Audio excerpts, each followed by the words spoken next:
Virgin Most Powerful Radio, sharing the gospel with clarity and charity.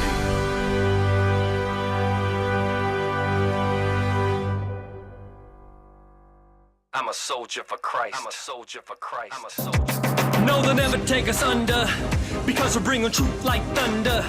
Raining on your speakers like a ton of bricks. Hold the cross high, cause we're Catholics. Fight the good fight with the truth. Stand tall with the truth. I'm a warrior for Christ. I'm in love with the truth. Love God, save souls, slay error. Go stronger. Welcome to the Terry and Jesse Show. Jesse's out today. He'll be back in the morning. My good friend Matt Arnold will be joining me in the second segment. But I always like to say we're too inspired to be tired. We're too protected to be dejected, and too renewed to be subdued. You know, an attitude of gratitude is welcome just about everywhere. So here at the Terry and Jesse Show, we talk about some very sinister topics, but we also talk about solutions, and it's always the same. It's Jesus Christ and his bride, the church. Every day we open up our Bibles to the readings of daily Mass. We call it our soul food, the Bible. And today's reading and the feast day is tied into the show, because today we're going to be talking about the cultural issues and how to overcome them in our life, and how to help our kids get to heaven and our spouses to get to heaven. So let's open up the Bible to John 16, verse 29 to 33. A reading from the Holy Gospel according to John. The disciples said to Jesus, "Now you are talking plainly and not in figure of speech. Now we realize that you know everything and that you do not need to have any question you. Because of this, we believe that you came from God." Jesus answered them, "Do you believe now? Behold, the hour is coming and has arrived, when each of you will be scattered to his own home, and you will leave me alone. But I am not alone, because the Father is with me. I have told you this so that you might have peace in me. In the world you will have trouble, but take courage. I have conquered the world." The gospel of the Lord. Praise to you, Lord Jesus Christ.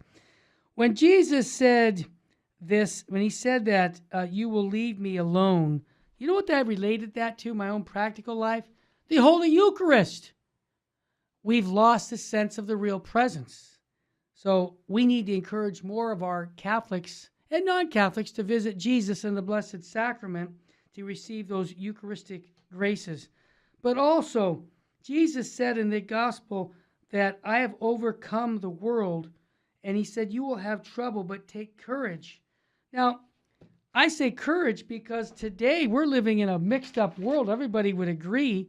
And I think that in 475 AD, we had a vicar of Christ by the name of Saint Pope Felix III. He's a saint. And he said this, and I repeat it often for all of my 40 years. He says, "Not to oppose error is to approve it." And we've been approving it because we haven't opposed a lot of the things in our culture. But now we are. He says, "And not to defend truth is to suppress the truth. And indeed, to neglect to confound evil men when we can do it is no less a sin than to encourage them." Why do I bring this up? Because the topics we're going to be talking on deal with immoral actions in our culture. And we Christians need to stand up for Jesus, and not look the other way. I want to bring Bishop Sheen into the picture right now. Woo, full Sheen ahead. Wow. Let's continue to pray for his canonization through the beatification process.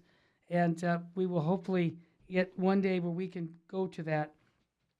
Bishop Sheen talks about our youth. Now, think about this, everybody. 23% of families that have kids have a mom and dad at home. What? What's that? 77% have no father and mother at home? You think there's a problem in the culture? What did St. John Paul II, the great, say in his letter to the families? The way the family goes is the way the culture goes. We've got to get our fathers back into action. All right, here's what Bishop Sheen said about the youth. Our delinquent youths in America becomes delinquent because they have no missions, no purpose in life. Pour steam into a boiler and give it no work, and it will blow up. Youth is blowing up for the same reason. Now, here's an example. Chicago, Illinois. 50 people were shot over the weekend, mostly young people. Are you kidding me? No, this is fact. In all these major cities, as it warms up, more people are getting into crime, and it's a violent world out there right now. So let's keep that in prayer because we've got the answer. It's Jesus Christ. I want to give you some good news. Did you hear back in December, right here in Southern California, there's a little baby that was born, and he's the world's smallest baby ever to survive and leave the hospital 5 months later. Put your seatbelt on. This little baby's 23 weeks, 3 days, and weighing as much as a large apple. Why do I say that this is good news? Because we've got a woman on our Supreme Court Justice, Bader Ginsburg, claiming that pregnant women are not mothers. Well, I would like to, she's probably much smarter than me, but I have more common sense because I know when a woman's pregnant, she's not pregnant with a banana or just cells. It's a human being. And to prove it to Justice Ruth Bader Ginsburg, go ahead and look at LifeSite News, this article. This little baby was born at the Sharp Mary Birch Hospital in San Diego, and now it's 5 months later and the baby's leaving the hospital. But think about what mother thought. They told the mother and father, hey, look, your baby probably won't last more than an hour or two because it's just premature. It's not going to be able to breathe. We'll do everything we can, but we can't promise you anything. Well, the baby obviously survived all this time, and they're saying it's a miracle. The nurses, they're just like blown away because normally this doesn't happen. They usually haven't had their internal organs develop enough to be on their own. So I share this good news story because we're going to be talking a lot about life in general. Now, I want to just give you a good news story where parents implemented what Pope Felix III said: not to oppose error is to approve it, not to defend truth is to suppress it. Here in Ohio, in the Delaware, Ohio County Library, they were going to have a drag queen program for little kids to try to influence them, in a very bad way. Well, parents just didn't look the other way and say, oh, well, that's our culture. No. What did they do? They confronted the authorities at the library and said, we don't want this. This is not why we're paying our tax dollars to corrupt our kids. So they had to go to a little private bookstore to do their thing. And obviously not many people are going to go there. And hopefully that will squash that. Now, why do I say this? Is because this is when good people took action on an item that was so sad that, without good people doing something like that, these things are happening all over the country. Because I know here in California, they're doing the same thing. This is a technique they're using to try and influence our young people. Think about it. Isn't it harder to persuade somebody later in life about homosexuality than when they're little kids? Of course, and they know it. And that's what they're doing. When we come back after the break, I'm going to have Matt Arnold on, and we're going to talk about something that's incredibly crazy. Could prostitution be the next to be decriminalized, like marijuana and other things? That's what we're going to hit. But before I do that, I want to just remind you of a couple things. Justice Clarence Thomas was right. He came out just recently and said Planned Parenthood founder Margaret Sanger was a racist. Now, you've heard us say it, but the Supreme Court Justice is saying it. Can you tell the difference? You've got Justice Ransberger. She's saying that a mother, it's a mom who has a baby inside of her. Justice Ruth Bader says she's not a mother. And then you have Justice Clarence Thomas, who's saying Planned Parenthood founder Margaret Sanger was a racist. Well, that's why it's so important that President Trump picks a conservative for the next Supreme Court justice so that we'll replace Justice Ruth Bader, who's 89 years old and sick. We'll pray for her that she will be removed and that she will come to light of the gospel, because right now she sees things in a very evil way. Now, I also want to remind you that Disney is also saying that they're not going to film in Georgia because of the heartbeat law in Georgia. Many states are doing this, and I just want to say that when these people come out to not support the pro-life, well, then you make a decision not to go to Disneyland, not to support their movies. There's Netflix that are saying that they're not going to do that. Well, then tear up your Netflix and say, I'm not going to do that either. We have to make a stand. It's just like Pope Felix III said, not to oppose error is to approve it. So when we see error, we have to stand up and say, no, I'm not on my watch. And that's what they did with the drag queen in Ohio. They said, no, we're not going to let this, mess up our kids. And I say this because statistically, everybody, only 23% of families have mom and dad at home. So the kids don't have the leadership that we had at one time. Now, when we come back, Matt Arnold will be with me to talk about some really top subjects. Like I said, about prostitution. Could it be the next decriminalized action in our country? And we're going to also talk about the euthanasia that's going on in this country and all over the world and how to stop it. So many people are committing suicide. Are you ready for this? We got 17 people in our military each day committing suicide. It's tragic. And I want to just say, we pray eternal rest grant unto them, O Lord, and let the perpetual light shine upon them. May they rest in peace. We come back.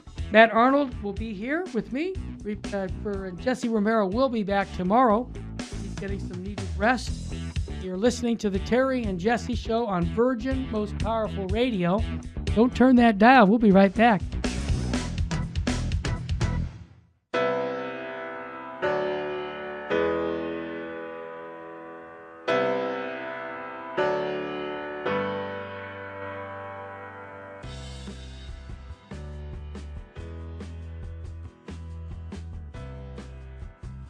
This is Terry Barber inviting you, all the men, to a men's conference June 15th at the Sacred Heart Chapel.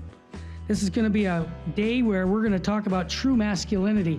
There's a problem in the Catholic Church today. We have very few men who love the Catholic faith. And I know a lot of the wives that I'm listening to right now are saying, I want my husband to be on fire for the faith. Send him to the men's conference. Your son, send him to the men's conference by going to virginmostpowerfulradio.org or call 877-526-2151. That's June 15th. When your husband comes back from this conference, or your son, they're going to have a different view about their Catholic faith, because they're going to meet 3 men who love Jesus and his bride, the church, and are going to instill in them a love for Christ and his church, the Eucharist, Our Lady.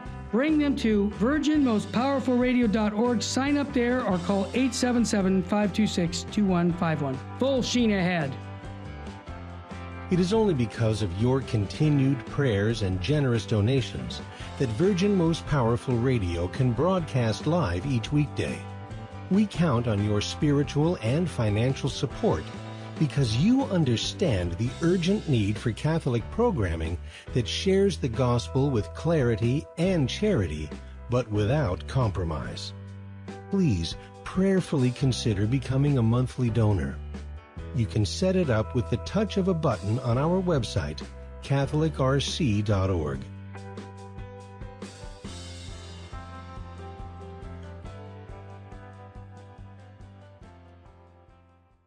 Buying or selling your home or your business property? This is Terry Barber. Real Estate for Life underwrites the Terry and Jesse Show. And they can connect you to one of 900 pro-life real estate agents around the world. And when they receive their referral fee, they will give 80% of it to a pro-life organization. Wow! That's 80%! realestateforlife.org, 877-LIFE-US1.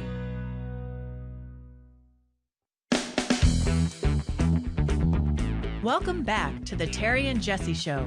To join the conversation, call 888-526-2151. Now, here's Terry and Jesse. Welcome back to the Terry and Jesse Show. Jesse's out of town, but my good friend Matt Arnold will be joining us. I mentioned in the first segment about a little baby being born in San Diego 5 months ago at 23 weeks and 3 days, and the baby survived. And we have Franco in Fullerton who has something to share with us on that topic. Franco, welcome to the Terry and Jesse Show, brother. How you doing, Terry? I'm blessed, brother. What's on your mind? Well, I was listening to the segment, and I wanted to share with with everyone that my niece was born in the state of Washington, 15 ounces and a half. Wow. She was born in April of 2007. She is now 12 years old. She's a normal child, normal. I mean, like a regular person. There's no disabilities, and they thought that because and that was with the tubes and everything. That was her way in. She was more like the 11-ounce baby. Yes. But they gave her last rites. My sister's very, very staunch Catholic, on fire as well. And she was born at 25 weeks though. Wow. And living proof that it's God's will. Amen, brother.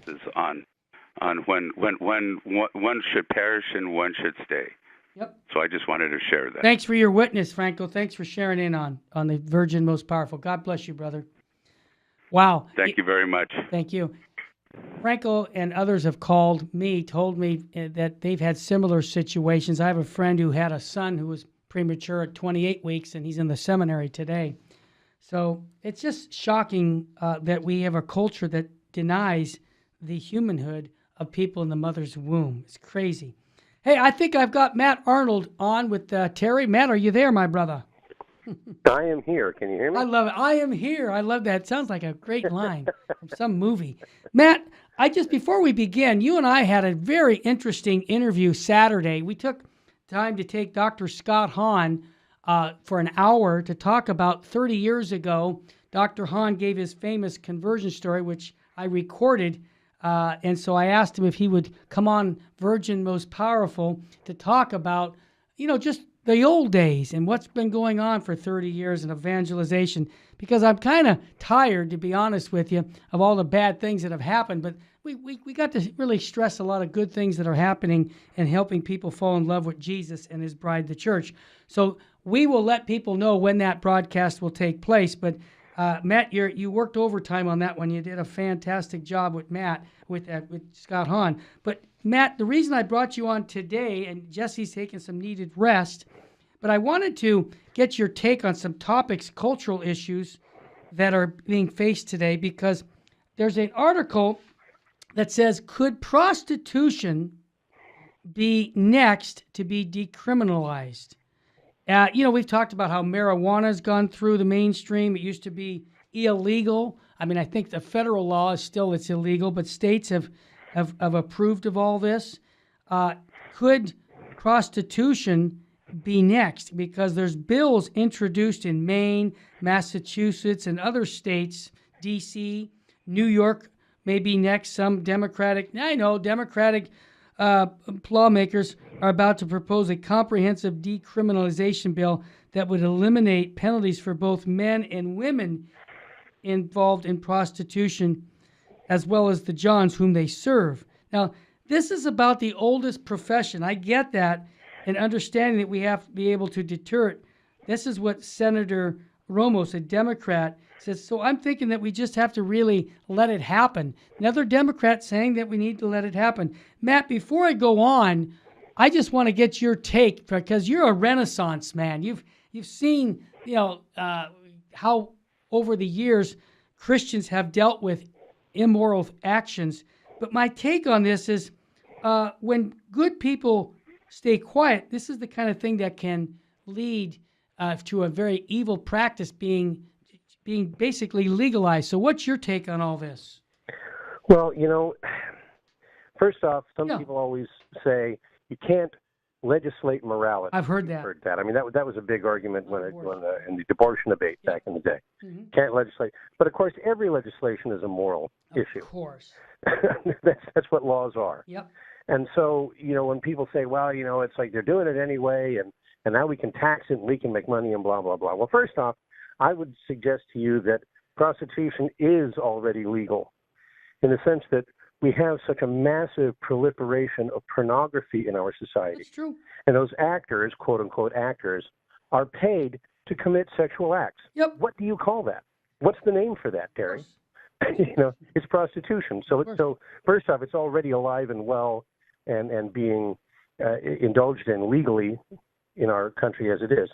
Secondly, I just anecdotally, I have a Facebook page. I'm kind of a public person, and I want to be able to disseminate information and receive it. And I've recently got a rash of Facebook requests from people with Russian or, Russian-sounding names, some of them even in the Cyrillic alphabet. Yeah. And, and you look at them and their profile looks normal, and you say, well, okay, I'll let them, be, who am I to say no? But then virtually all of them have then said, a friend wants you to like a page on Facebook. Mm-hmm. And they're links to these pornography pages. Yes. Right? So they're sneaking it in, and it's quite insidious, and it's everywhere. But you say it's the oldest profession, right? Yeah. That's kind of the long-standing joke. Prostitution is the world's oldest profession. Yeah. Well, there's something else that's old and every bit as ubiquitous as prostitution has ever been in every single culture on the earth, and that's slavery. Exactly. And we know, the Catholic Church is one of the few institutions that has really made any great effort across the years against human trafficking, they call it. Yep. Human trafficking is just slavery, okay? That's what that means. Yep. All right? Buying and selling people.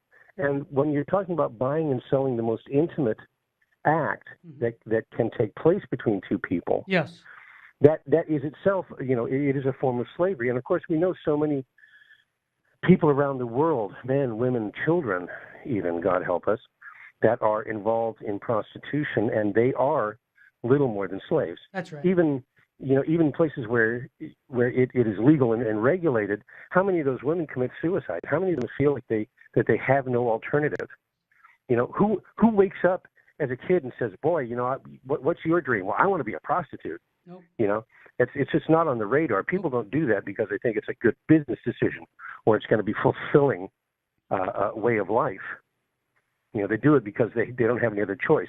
And so people, the pimp is the colloquial word, but the people who procurers or whatever you want to call them, they're doing nothing but exploiting these people in the very worst possible way. I couldn't agree legalize more. that would be. I would say this would be it's going to be, if not the final nail, one of the final nails in the coffin of morality in this country. Of course. And Matt, like I said, if good people do nothing, this is when it continues to go on. And I think that it's time for us Christians, and I'm not only talking about Catholics, people of goodwill, common sense tells you this is wrong. And, when you just mentioned about suicide. You would think this is something where the feminists and the LGBTQ, whatever, alphabet people, and Christians and Jews and Muslims and everybody could get together on. Yes. You would think, because, which feminist says, oh, yeah, I'm all for prostitution? I'd like to get a list of names. Yep, well said. So that we can publish that abroad. Matthew, I have a stack of papers of people who have committed suicide because of immoral actions. For example, there's a little 16-year-old girl in New York, in Queens, who just committed suicide by jumping off a building because she was forced by her schoolmates to perform immoral actions of sexual matter. And she was so upset, she went to her school and told the people that what happened, and they just said, oh, yeah, well, we'll look into it. Nope, nobody did a darn thing, and then she just committed suicide. And I see this more and more happening. Women, like, for example, sets herself on fire because she's so distraught about her life. Here's an ex-WWE star, Ashley Massaro. She was planning her trip to Vegas, really 39 years old, and she committed suicide. I want to pray for all of those people because we don't know how to, if they asked for repentance, but I can say this, they all of them are in need of prayer. So I want to pray right now for those individuals Amen. today who are dying because of suicide, because of lack of meaning and purpose of life. In the name of the Father, Son, and Holy Spirit, amen. Eternal rest grant unto them, O Lord, and let the perpetual light shine upon them. May they rest in peace, and may the souls of the faithful departed through the mercy of God rest in peace. Matthew, you nailed it when you said slavery. And you know what blows me away? You know, we say this, I mean, St. Thomas, well, he doesn't use the word stupid, but we say sin makes us stupid. And it seems to me... It darkens the intellect. I think that's... Yeah, he calls it darkened intellect, but we kind of make it into, you know, Joe Sixpack language. It just makes you dumb, plain stupid. Because when you think about it, when you don't have God in your life and you don't know that we're here to get to heaven and we want to have a relationship with Jesus Christ, the world, the devil and the flesh is very, very powerful. And one thing I want to ask and talk to you when we come back from the break is about euthanasia. Because this is suicide too. The people just saying, look, I'm checking out because I don't feel good anymore. It's all about feelings. And that's... Yeah, well, Terry, I'll tell you something. Tell me, Matt. Euthanasia is already a euphemism. That's right. Okay? At mercy killing, yeah. we call it. Then they, most lately, they came up with physician-assisted suicide. Oh, my gosh. Genetic... Okay? Yeah. Well, you know, if a doctor takes your life, that's murder, friend. That's the last time I looked, you know, genetic engineering of words, but this is how they did it with abortion. And Pope Paul VI, when we come back, I want to set the stage. He, 50 years ago, professed in a document called Humanae Vitae, he told us what would happen once we lost the sacredness of life. And we'll have much, much more here at the Terry and Jesse Show. You won't want to miss this because we're going to go back to a pivotal time in 1965. And when I tell you what happened with the Griswold case on contraception, you're going to go, wow, I see where the slippery slope took place. And you know what happens? When good people stop fighting for the truth, evil abounds. But not here at Virgin Most Powerful, because what's our model, everybody? Charity with clarity, or clarity with charity. Either way, it basically says we need to know the truth because that's what sets us free. But we live in a world right now where people are saying, what is truth? Just like it was 2,000 years ago. And what's going to take place? The answer is Jesus Christ. That's who we need to introduce people to, the person of Christ and his bride, the church. That's what our marching papers are for Virgin Most Powerful, and for you, our listener, to share the good news with your family. Think about what I just said when only 23% of the families have a mom and dad at home raising their kids. What did St. John Paul II say in his letter to the families in 93? The way the family goes is the way the culture goes. And when we come back, I want to hopefully inspire you to fight this euthanasia movement that's taking place all over the world on Virgin Most Powerful Radio. We are going to fight the good fight here with clarity and charity. We'll be right back in one quick minute.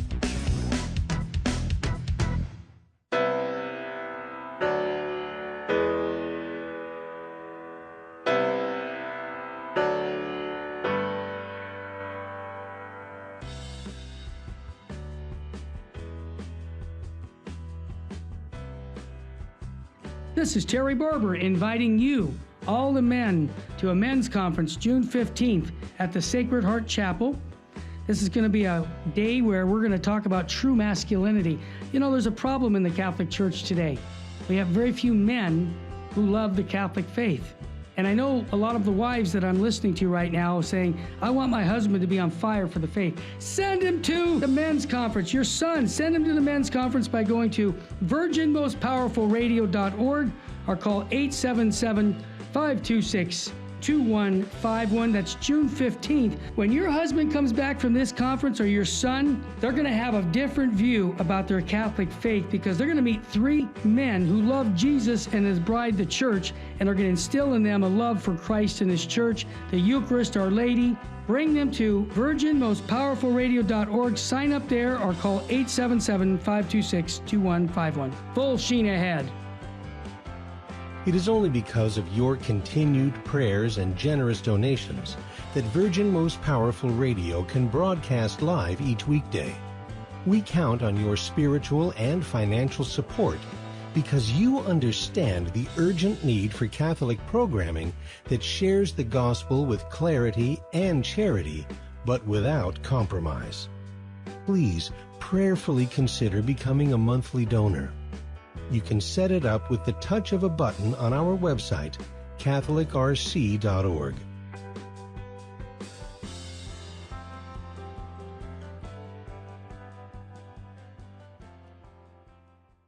Buying or selling your home or your business property? This is Terry Barber. Real Estate for Life underwrites the Terry and Jesse Show. And they can connect you to one of 900 pro-life real estate agents around the world. And when they receive their referral fee, they will give 80% of it to a pro-life organization. Wow! That's 80%! realestateforlife.org, 877-LIFE-US1.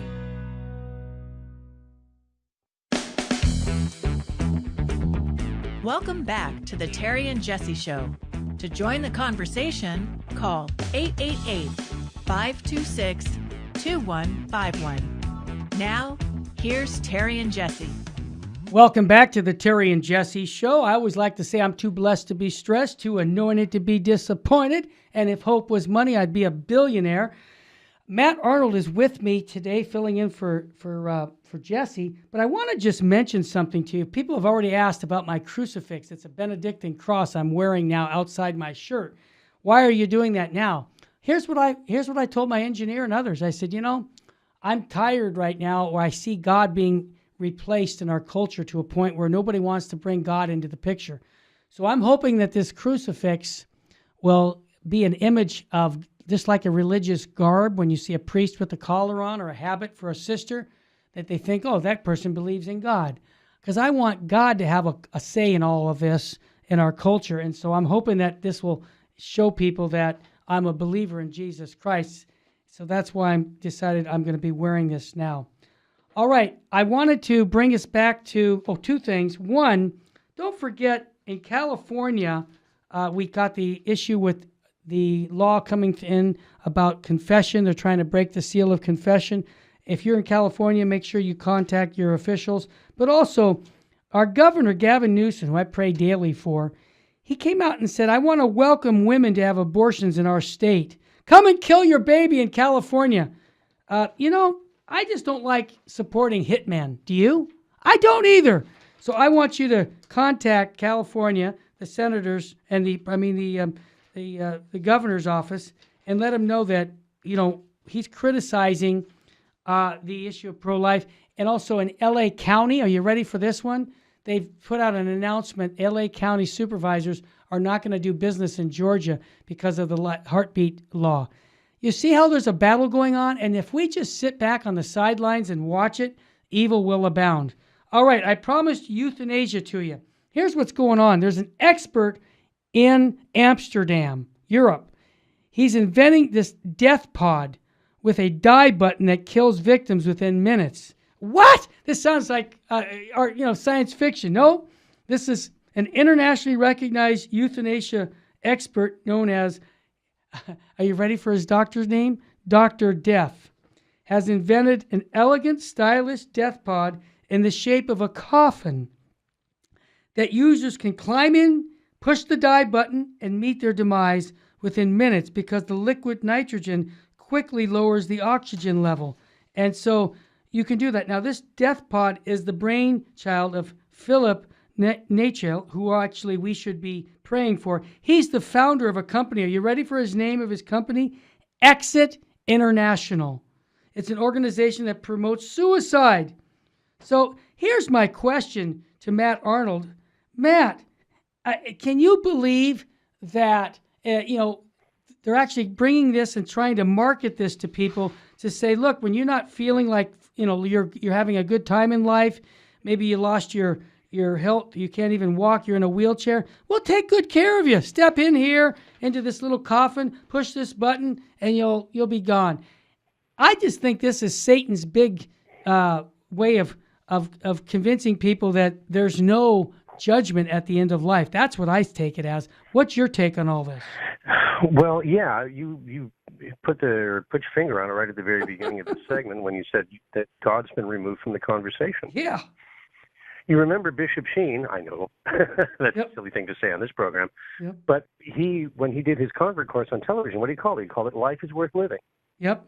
Life is worth living. Why? Because a teenager committed suicide and left a note that said that life wasn't worth living. Yep. And so Sheen responded by, going on television and teaching people about the Catholic faith to say, well, no, life is worth living. That's right. You got to bring God back into the conversation. That's right. But the thing is, at that time, a teen suicide was so rare and That's so right. shocking Yep. that it inspired a Emmy-winning television series. Yep. Today, it's unfortunately so very common. Very sad. And now you've got these death peddlers Yep. who are saying to us that, oh no, suicide isn't a tragedy. It's a solution. It's a business. Unbelievable. We'll make a business out of it. You think about that, and I'm sorry because my brain often goes to the seamless garment argument where we talk about these things. So we got to be pro-life, and so you should never execute a criminal, for example. All right, let's do it. Come on. But here you go. I mean, I'm sorry to say that it's the same people that are against the death penalty are often the same people that are for abortion and euthanasia. That's true. Right? It's completely inconsistent and it's illogical. You say, well, death is fine so long as you aren't being, so long as it's not a punishment, as long as it's an elective thing, then you can do it. I mean, and it makes absolutely no sense at all. Of course, we know about the moral difference between. Well, let's point it out because innocent life and taking an innocent life. Right, exactly. But how many people? It's generally been believed. I mean, I think the Catholic Church, we don't condemn suicides to hell. Nope. Because you don't know. You can't judge someone's interior, and you know that with any mortal sin, you have to understand that what you're doing is mortally sinful. That's right. And then consciously do it. And there are some people, their consciences are so poorly formed, or they're in such a agitated state of mind that they're not really culpable. That's right. Right. Now, it remains a mortal sin objectively, but their culpability might be lessened because of these factors. Well, what kind of determination are they making in regard to, I would say anybody that wants to be euthanized would be ineligible because they're clearly not in their right mind. Obviously. So I don't know. It's unbelievable. But what's unbelievable to me about it is that we're not talking, Terry, about some bad science fiction movie. No. We're not talking. I mean, this whole fun euthanasia thing. I mean, I remember it was in the movie Soylent Green. You remember that? I do. That was a movie all about how by the year 2000 the world's going to be uninhabitable. Right. Because there's going to be so many people. And it was a thing to try and scare people into contraception and abortion. Yep. And then we saw that conditions were so bad that the government would pay for you to go and kill yourself, right? And they do it in this they show you a movie and they play nice music and so forth. But now it's a reality. Yeah. But the fact of the matter is, the world isn't grossly overpopulated. We're the Western world is in a demographic winter. That's correct. We're not even replacing ourselves, and now we're going to be killing it's not only not bringing babies into the world, we're going to kill the people that are alive and contributing. Matthew, just to interrupt you, to confirm what you're saying, in Hungary, the prime minister is offering zero taxes for families with 4 or more kids for that very reason. They realize Western Europe is dying. They're not having babies, okay? And so what some of the governments are doing is saying, look, you're never going to have to pay any taxes. Just keep having babies because we know that it's going to bless our economy. It's going to bless our country when we have new life. And so what I think this is a big deception that the devil has a role in. Euthanasia is a big false teaching that says, look, when you're not having any more fun in this world, you just have to push this button and we'll take care of you because you can end the story in your life. And then you don't feel anything. And so who cares? The problem is it's a lie. It's a big fat lie. And what is the devil? He's been a liar from the very beginning. And so this whole teaching, father of lies, this whole teaching on euthanasia is very demonic because it's giving people an opportunity to check out without understanding their purpose in life. And I feel so bad for people who say, I just want to, I don't want to be a burden. I don't want to be sick. I just want to have fun. And they've lost the meaning and purpose of life. And think about this, Matthew, what St. Pope Felix III said back in 475. Not to oppose error is to approve it. Not to defend truth is to suppress it. And indeed, to neglect to confound evil men when we can do it is no less a sin than to encourage them. Matthew, I think it's a sin if we don't speak up against euthanasia and all these immoral things that are going on in our country. We're going to be held culpable before mighty God. Am I right or wrong on that? Well, you're right on that, and I got another word for this in regard to what can I do about it? Yeah, I'm just one guy. What can I do? Sure. And my vote doesn't count. And what I do is like, you know what? You can't have that attitude, because even if you fail, okay, even if your vote doesn't put the best person in office, yeah, all right, and your work doesn't change hearts and minds, you've done it. You did what you needed to do. You fought the good fight. That's right. You're going to be able to stand up in front of God and say, when all this stuff was going on, I did what I could do. Yep.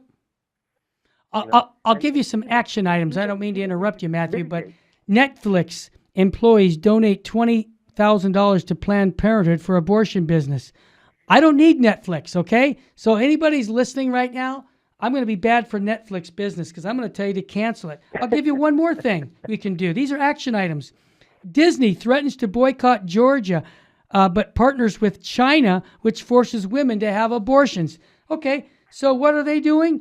They're going to say, we're not going to do our films for little kids that we do films for, but we're going to stop supporting Georgia, who's actually saving the lives of little kids from abortion with the heartbeat bill. See, here's the point. Is it hard not to go to Disneyland? Give me 1 second. I'll give you more than a second. To elaborate on what you're saying.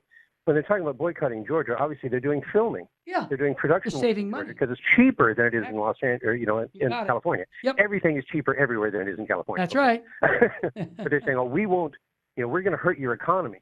We're not going to do that because you, don't want to, be involved with abortion. Of course, they frame it in that you don't like the woman's right to choose. Yep. But we'll absolutely do business in China where women are forced to have abortion, where women have no choice. That's right.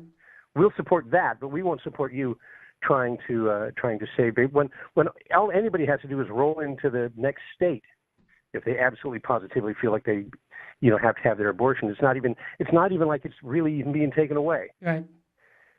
It's all they're doing is making it less convenient. That's right. Now, think about that for a minute. Yep. Well said. When we come back, I want to give you an example of a saint whose feast day is today, St. Charles Luenga and his companions, and how they stood up to the culture. And it's much like our culture. And you know what? They died martyrs. And can I say something, everybody? Are you ready? I'm not beating around the bush. We could be martyrs for the faith. But you know what? The reward is heaven. You know what? Life is short and eternity is forever. So we have to stand up. I want to encourage you not to turn away from evil in the sense of not doing anything to fight it. No, I'm encouraging you to step up to the plate, because when you hear the story when we come back of a saint, I hope that'll inspire you. You're listening to the Terry and Jesse Show on Virgin Most Powerful.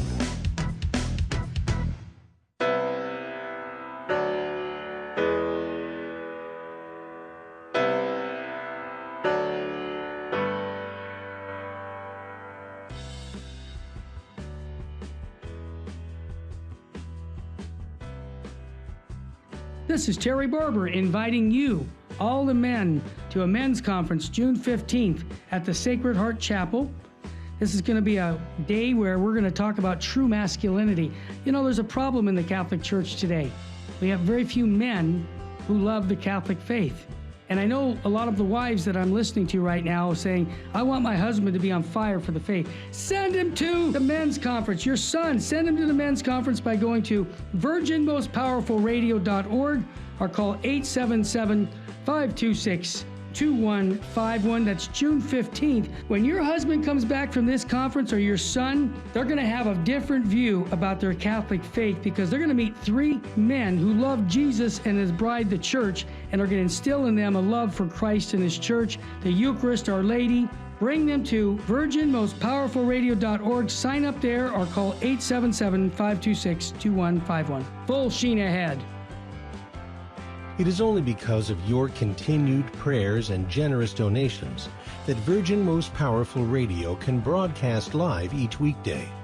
We count on your spiritual and financial support because you understand the urgent need for Catholic programming that shares the gospel with clarity and charity, but without compromise.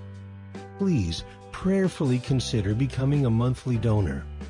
You can set it up with the touch of a button on our website, catholicrc.org.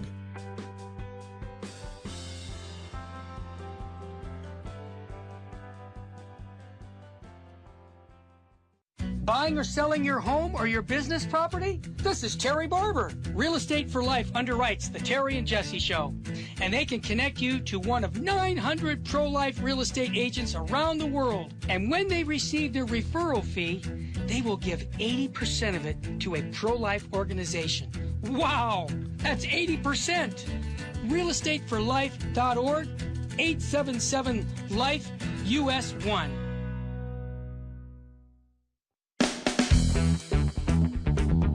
Welcome back to the Terry and Jesse Show. To join the conversation, call 888-526-2151. Now, here's Terry and Jesse. Welcome back. I made a challenge to you. I'm going to quote a saint of the day that should inspire you to fall deeper in love with Jesus Christ and his bride, the church. That's St. Charles Lwanga and 14 companions. They died back in 1887, which doesn't seem that long ago. That was the year Padre Pio was born, 1887. So here's what happened. He's in Uganda, and the king is an active homosexual. So he's running the show, and if he sees some young men that he says, hey, you know what? I'd like to abuse them. Come over here. I'm the king. Do what I tell you to do. Well, these men were on fire Catholics. Kind of like let's say the government says to you today, you need to do X, Y, and Z that's against your Catholic faith, and you say, go pound sand. I hope you'd say that. But here's the point. They died rather than commit the sins that the king wanted them to do. And I won't get into the details. Look it up on the internet. They didn't just die with a bullet to the head. They were abused unmercifully. And so why do I look at the saints? Because they're our cousins, our role models in following Jesus Christ. If I'm saying that maybe we have to be martyrs for the faith, I'm saying it's possible. Dry martyrs, wet, depending on what kind of martyr it could be, martyrdom, it could be dry. But I would say this, with what the world is doing right now, it's mad. For example, in Canada, the politicians in Ottawa on the 30th of May came up and they gave a standing ovation to a motion calling for abortion for any reason. For 3 or 4 minutes, they're clapping and cheering and yay! And you know what I thought of? And I told Matt, my friend, I said, Matt, this reminds me of the Colosseum when they were killing Christians and cheering, yeah, kill those Christians.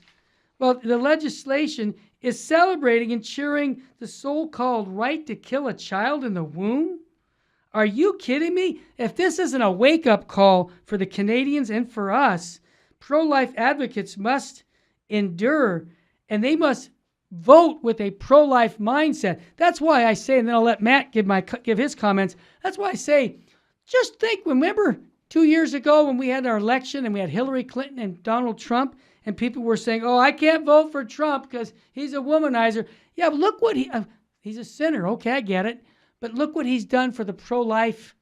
I think Mr. Trump right now is the reason why we're having this fight right now on abortion, because he's putting in politicians and he's putting in Supreme Court justices that are going to support the right to life.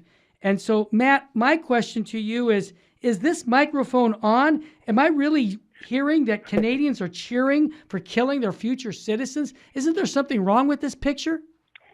Yeah, there's so much here, Terry. I mean, first off, your analogy of the Roman Colosseum and the abortuary is actually very apt. Okay. Because the idea of these people cheering for something so reprehensible is mind-boggling. And how does that go with the typical liberal line? Oh, I want to keep abortion safe, legal, and rare. It's like, oh no, we want abortion. We want hot and cold running abortion. We want abortion on demand at any time for any reason, no matter what. and that's not a celebration of anyone's personal freedom. I'm sorry. You mentioned martyrdom. Yes. And, maybe we're dry martyrs, maybe we're going to be, red martyrs. Sure. But think about what Jesus said, and your Netflix comment. Yeah. By the way, I beat you to the punch. I've been off Netflix for a very long time already. Not surprised. Where this news came on. But why? Because Jesus said, if thy right eye offend thee, pluck it out. Yep. Because it's better to go into heaven with one eye than with two eyes go into hell. Okay? I'm with you. And that's it. When people talk about, I'm going to be I'm willing to stand up for my faith, and I'm going to be a martyr, and I'm going to, boy, when they come for me, I'll be ready. It's like, really? Or will you be watching Netflix? Or will you be on HBO in the middle of Game of Thrones when your time comes? I hear you.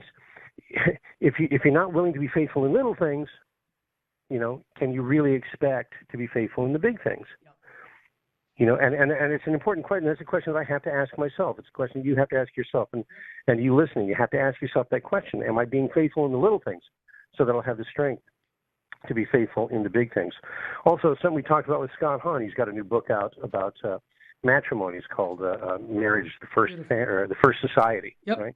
And it's a wonderful thesis, because what he's basically saying, something we've been actually talking about, and I mentioned this to him when we did our interview. We've been talking about it for 25 years. Yeah.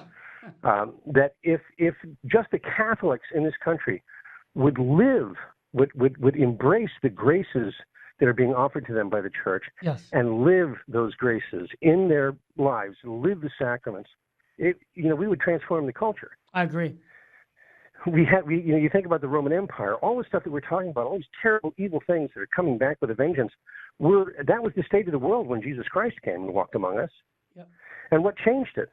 It wasn't politics. Jesus didn't say go out and build an empire. He said repent and believe the good news. And when enough people did that, it transformed the culture. It gave us the Western civilization perfected, so much greater than the Greeks or Romans had ever managed, simply because of that notion that you have to treat other people the way you want to be treated. Right.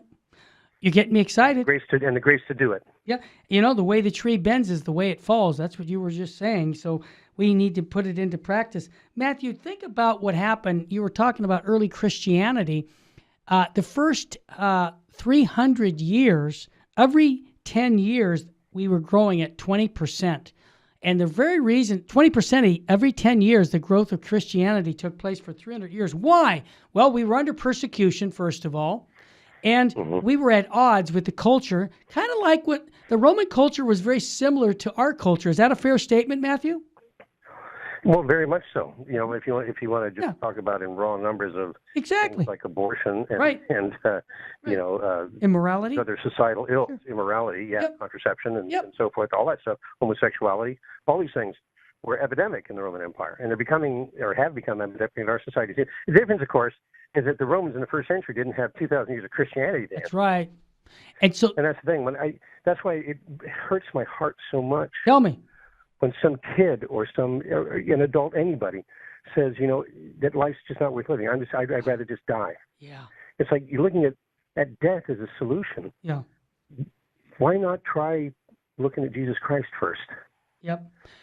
Why not try, having the grace to live and to understand that this life is a preparation for the next life. Right on. And you look at the Beatitudes. Yes. Jesus Christ gave us the formula for happiness. Yep. And all we have to do is cooperate with that grace that's offered absolutely free. Matthew, this is the solution. We always come at the last segment with the solution. You're nailing it. It's our Catholic faith. And you know who could summarize all of the things you just talked about? Archbishop Fulton Sheen in his Life is Worth Living series. And I keep telling people, if you want to get his 50 half-hour shows plus a DVD on our Catholic faith that teaches all the things Matthew just said, and I asked for a $20 donation plus the shipping. If you want to give more, it's $100 worth of product. Just call 877-526-2151 because we want to give you the tools to overcome the world, the devil, and the flesh. And the way to do that is living a Christ-centered life. Living in the presence of God is the key to overcoming the world, the devil, and the flesh. Matthew, your final thoughts on the solution regarding the culture we're living in. I know I call you my Renaissance man, okay? I really do. You love going back to what some people say the dark ages, which are not dark. Right. But can you give us a quote from a saint from maybe 400 or 500 years ago that would fit us today, that would sound like he's speaking to us in 2019? Okay, I'm going to give you two right off the top of my that. head. I knew you'd had them. The first ties into what we were already talking about. Yeah. And it comes from not a saint, Mm-hmm. but the mother of a saint. Blanche of Castile, Oh, was okay. Queen of France. Sure. And her son was King St. Louis IX. Oh, boy. And when he was a boy, she said to him, I would rather see you dead at my feet than commit a mortal sin. Wow. Okay. That's how many moms out there have said that to their kids lately? Yep. Okay, Yep. so this is the thing that people really embrace their faith.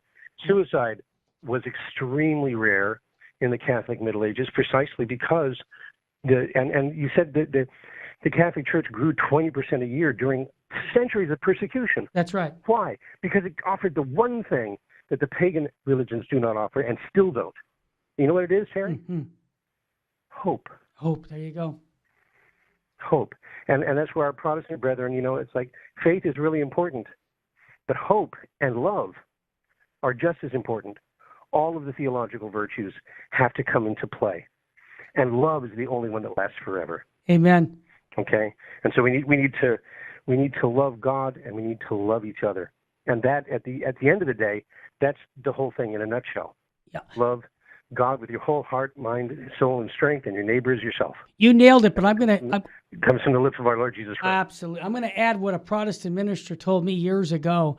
He said, when I became Catholic, I looked at the Catholic Church and I said, why are they apologizing for being Catholic? Like saying, oh, excuse me, but we believe this. Why don't you proclaim the truth? That's what brought me into the church. And can we kind of take the focus back to giving people the truth, and rather than saying, well, we'll make it, don't worry about us. That's just what we actually believe. But in practice, we don't really put that into practice. We can have divorce, or we can do contraception. He says, why don't you just teach what is proclaimed by your catechism, by what the teachings of the church have been for 2,000 years. And I thought that Protestant minister made a good advice for all of us here Absolutely as right. Catholics. Let me give you one last thing, and this is, and I'm not going to quote it verbatim because it's Paraphrase long, but I'll summarize and paraphrase for you. It's from Bernard of Clairvaux. Oh, yeah, I was waiting for that one. But this is, we always talk about you have to know your faith. Yeah. You have to know, and you have to really know your faith. Mm-hmm. Okay? And what Bernard said is that most men are like canals where the water runs through and then goes on to wherever it's going. Yes. And he says, but with a reservoir collects water until there's so much that it overflows. So the water goes out without ever losing any, right? And that's the way you need to have your faith. You need to be more like a reservoir than a canal. Wow, what a great analogy to leave us on. Hey, Matt, thanks for joining us. And Matt, I'm going to ask you the question I ask Jesse every day. What state should we be living in, brother? That would be the state of grace, Terry. Thank you. And what state shouldn't we be living in, even for a second? Southern California. That's a good one. At state of mortal sin. We don't want to be. Yeah, and if you haven't been to confession in a while, go to confession. It's good for the soul. When we come back tomorrow, Jesse will be back in the saddle. I want to thank again Matt Arnold for taking the time to join us here at the Terry and Jesse Show. May God really bless you and your family. And full sheen ahead here at Virgin Most Powerful. And if you haven't had a chance to give us a little donation, maybe you're a monthly donor, maybe not, call us, 877-526-2151, or go online to virginmostpowerfulradio.org. And again, full sheen ahead. We'll see you again tomorrow, God willing. God bless you. Saint Faustina's Prayer for Priests. O my Jesus, I beg thee on behalf of the whole Church, grant it love and the light of thy Spirit, and give power to the words of priests, so that hardened hearts might be brought to repentance and return to thee, O Lord. Lord, give us holy priests. Thou thyself maintain them in holiness. O divine and great High Priest, may the power of thy mercy accompany them everywhere, and protect them from the devil's traps and snares, which are continually being set for the souls of priests. May the power of thy mercy, O Lord, shatter and bring to naught all that might tarnish the sanctity of priests. For thou canst do all things. Amen. Virgin most powerful, pray for us.